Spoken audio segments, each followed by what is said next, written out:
le thème, vous l'avez vu, c'est l'Église et la mission.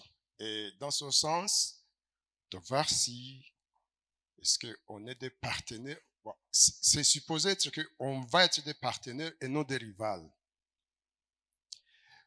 Je commence par une très brève définition du partenariat.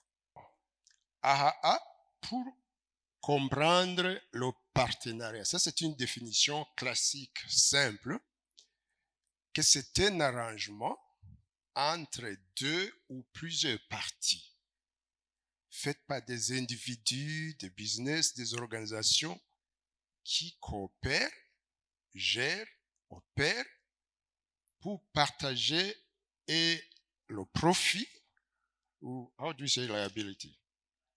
Hein? Bon, je ne sais pas. Mais vous voyez, c'est entre deux ou plusieurs parties qui coopèrent. Pour moi, l'idée essentielle est là.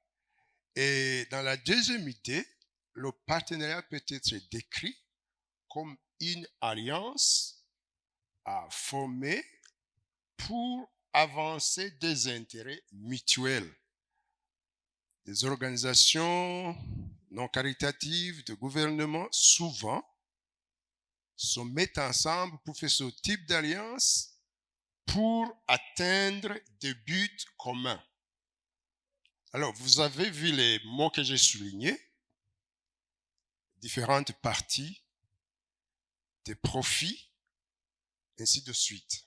Donc, je voudrais que dans ibyo nza kuvuga bikurikira mugumize iyo définition mu mutwe de façon générale.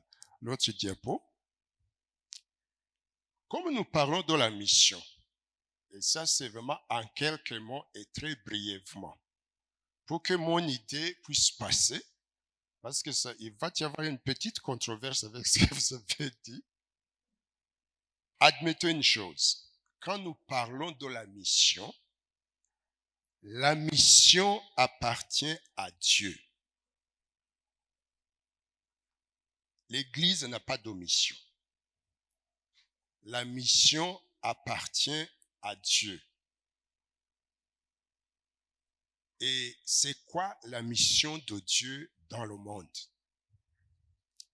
Quand nous parlons de la mission de Dieu, surtout après la chute, pour ne pas parler de la première partie avec la création, dans la Bible, il y a plusieurs termes qu'on utilise pour parler de la mission de Dieu. On va parler notamment de la rédemption. Dieu a la mission de racheter la création qui a été affectée par le péché, pour que un jour, la création soit ce qu'elle était avant d'avoir été affectée par le péché. D'accord? Et cette mission, la Bible va aussi parler de la réconciliation. La réconciliation de toute la création avec son Créateur. Parce qu'aujourd'hui, elle est affectée par le péché. La création n'est pas ce qu'elle était quand Dieu l'a créée. Elle est affectée par le péché. Elle est autre chose. Mais Dieu est en train de faire, Dieu est à l'œuvre pour qu'un jour, sa création soit ce qu'elle était. C'est pourquoi on va aussi avoir le terme de restauration. Dieu est en train de restaurer sa création pour qu'un jour, elle soit comme Dieu l'avait voulu. Quand nous lisons l'histoire de la création, à la fin, il nous est dit, et Dieu regardant, et tout était très bon. Il y avait l'harmonie, il y avait le shalom de Dieu, il y avait tout. Tout était très bon, ce qui ne peut pas être dit aujourd'hui. Alors, la mission appartient à Dieu.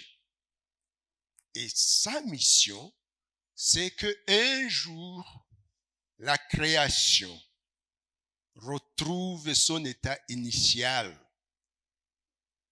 avant qu'elle soit affectée par le péché. L'autre diapo. Maintenant, dans sa mission, et là nous sommes ensemble,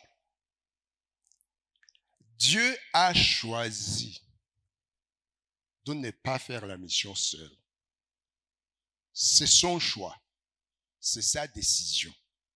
Parce que je ne comprends pas, dans ma petite tête, comment Dieu, qui voulait réussir, s'est associé des personnes aussi faibles que nous, avec tous les dégâts que nous commettons.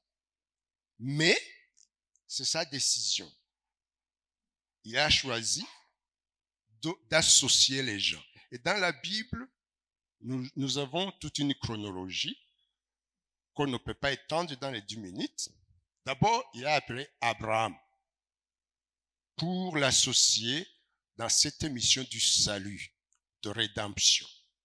Et à travers Abraham, il a appelé le peuple d'Israël, qui a joué son rôle dans le plan du salut. Et à travers le peuple d'Israël, Jésus est venu pour faire le travail ou la mission qu'il a faite. Et quand il a accompli sa mission sur terre, il a confié le reste à l'Église, soutenue par la puissance du Saint-Esprit. Donc l'idée de partenariat qui vient dans ce sens où Dieu, dans son approche, a fait le choix d'associer les gens. Et c'est là donc où nous venons à l'Église. Le diapo suivant. Alors, pourquoi est-ce que l'Église existe? C'est quoi sa raison d'être? L'Église existe pour continuer la mission de Dieu.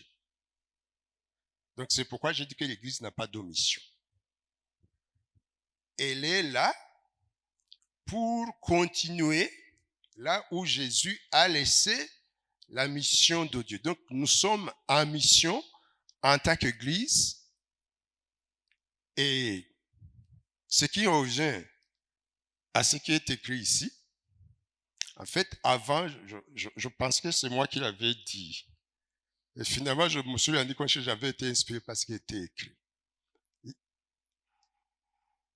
Il n'y a pas de mission sans Église. There is no mission without the church. Parce que ça continue la mission de Dieu. Mais aussi, quand je dis il n'y a pas de mission sans Église, vous comprenez. En fait, quand nous parlons des missions, tout ce que je dis, mission, rivaux, tout ça, d'abord, sans l'Église, il n'y a pas de mission. Deux, l'Église, sans la mission, ce n'est plus une Église. Je ne sais pas si c'est clair. Comme la mission appartient à Dieu. Et Dieu a choisi des partenaires, des gens à qui associer pour accomplir sa mission. La conclusion simple, pour les 10 minutes, le reste, je crois, ça viendra pendant les échanges. On ne peut pas parler de mission sans parler de l'Église. Autant qu'on ne peut pas parler d'Église, une Église qui n'est pas à mission, ce n'est pas une Église. Est-ce qu'il y a encore un diapo qui reste? Voilà. Maintenant, en fait, selon cette lecture de la Bible, et c'est là où il faut qu'on accorde avec mon frère, Madi Nayanje, by the way, Dieu a distribué des dons différents par le Saint-Esprit aux membres de son Église. J'ai bien souligné aux membres de son Église, afin qu'ils accomplissent sa mission. J'espère que vous saisissez ce que je dis ici. Dieu a donné différents dons spéciaux aux membres de son Église pour qu'ils participent, ils accomplissent sa mission. Alors, ce que nous appelons mission, là j'ai mis S, parce qu'on peut mission, Église. Ce que nous appelons mission, c'est plutôt quelque chose qu'il faut comprendre, non, retournez le jeter, qu'il faut comprendre dans le sens des ministères, des œuvres, qui, quand on les met ensemble, la somme de ces œuvres, ça participe à l'accomplissement de la mission de Dieu. Et ces œuvres, ces ministères, ça, vous avez la prédication de la parole, parce que quand on parle de l'église, dans le sens que je comprends ici, n'abakozi b'Imana, n'est-ce pas? N'ishengero ry'Imana. Yes. Quand on se parle, n'abakozi b'Imana, n'ishengero ry'Imana, n'abandi bakora ibindi bintu. Avec il faut être en partenariat. Non? Les dons, les talents, nous avons des choses que Dieu nous a données. Ce que vous avez, je ne l'ai pas. Mais nous sommes tous membres de l'Église. Et c'est quand chacun utilise les capacités que Dieu lui a données, selon Ephésiens 4, 12, vous même ajouter 13, qui vont faire que l'Église puisse accomplir sa mission. Alors, l'autre diapo. Donc, la mission, c'est les membres de l'Église. En fait, c'est ça le missionnaire. Les membres de l'Église qui utilisent les différents dons qui sont variés, que Dieu leur a donnés pour accomplir là j'ai parlé des dimensions spécifiques de la mission. Alors, quand vous faites le coaching, vous êtes dans la mission, vous n'êtes pas dans la mission. Vous êtes dans la mission. Quand vous mobilisez les médecins, tout ça, c'est la mission, c'est pas la mission. C'est la mission. Mais c'est la mission de qui? C'est pas la mission des missions. C'est la mission de l'Église. Parce que tout ça ensemble, c'est pour faire ce que Jésus dit et enseigner-leur à obéir à tout ce que je vous ai prescrit. Je ne sais pas si c'est clair. Donc, je ne sais pas s'il y a une autre qui reste. Voilà. Ma conclusion. Et c'est là où je vais vraiment inviter le débat. Si ce n'est pas aujourd'hui, monsieur, il faut élargir. Ma conclusion, en faisant cette lecture de la Bible, l'idée de partenariat et surtout d'une potentielle rivalité. Parce que c'est ça, n'est-ce pas? Le thème tel que donné, Église et mission, partenaires et pas rivaux. C'est ça? Selon cette lecture, l'idée de partenariat, là il faut remonter encore à la définition.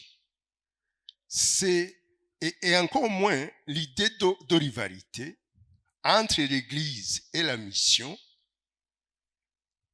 Permettez-moi le terme, ça n'a pas de sens. En fait, c'est l'expression d'une certaine dichotomie, d'une certaine compétition non avouée qui ne doit pas être là. Est-ce que la main et le pied, est-ce qu'ils sont en partenariat? Est-ce qu'ils peuvent être en compétition? Je ne pense pas. C'est une complémentarité, je ne sais pas comment la définir, mais si nous comprenons que nous, chrétiens, en tant que membres de l'Église, nous sommes appelés pour être en mission. Chacun utilisant les capacités, les dons spéciaux que Dieu nous a donnés. Et l'Église, c'est quoi à la fin de la journée? L'Église, c'est nous tous. Donc, c'est dans ce sens, c'est ce que je voulais dire. on ne doit pas réfléchir dans le sens de partenariat entre l'Église et la mission. Il n'y a pas d'Église sans mission, tout comme il n'y a pas de mission sans Église. Mais le danger, c'est que, donc, quand l'Église commence à se définir comme une entité, et dire que tout le reste, vous êtes dans le gaz, vous êtes quelque part, dans quelque chose, n'est-ce pas? Vous faites le coaching, ça c'est quelque chose. Vous faites la médecine, ça c'est dehors. Mais où est l'Église? Ishengero ribahe. Ishengero c'est quoi? Ishengero ni twese. Twizeye Yesu. Acha duha igikorwa. Aduha namwe mu yera. Ngo tugikore aho turi, Imana ibahezagire.